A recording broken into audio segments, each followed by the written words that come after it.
With Doubtnut, get instant video solutions to all your maths, physics, chemistry, and biology doubts. Just click the image of the question, crop the question, and get instant video solution. Download Doubtnut app today. Hello everyone, so today's question is volumetric titrations involving KMnO4 are carried out only in the presence of dilute H2SO4 but not in the presence of HCl or HNO3. This is because oxygen produced from KMnO4 plus dilute H2SO4 is used only for oxidizing the reducing agent. Moreover, H2SO4 does not give any oxygen of its own to oxidize the reducing agent. In case HCl is used, the oxygen produced from KMnO4 plus HCl is partly used to oxidize HCl, and in case HNO3 is used, it itself acts as oxidizing agent and partly oxidizes the reducing agent. KMnO4 in various mediums gives following products.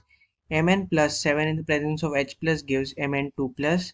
Mn plus 7 in the presence of H2O gives Mn4 plus, and Mn plus 7 in presence of OH minus, that is basic medium, gives Mn plus 6. The equivalent weight of KMnO4 in the given reaction is, so KMnO4 converting into K2MnO4 plus MnO2 plus O2. So over here we have the reaction as KMnO4 converting into K2MnO4 plus MnO2 plus O2.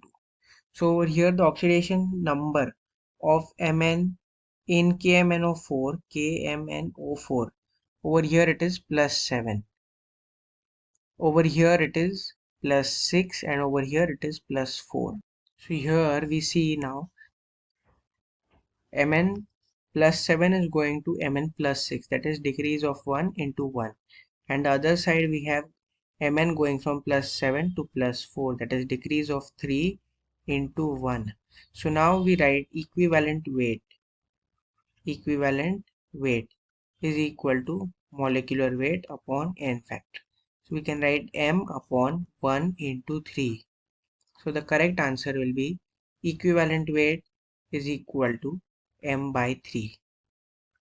So this is the correct answer. Thank you. For class 6 to 12, ITG and NEET level. Trusted by more than 5 crore students. Download Doubtnut app today.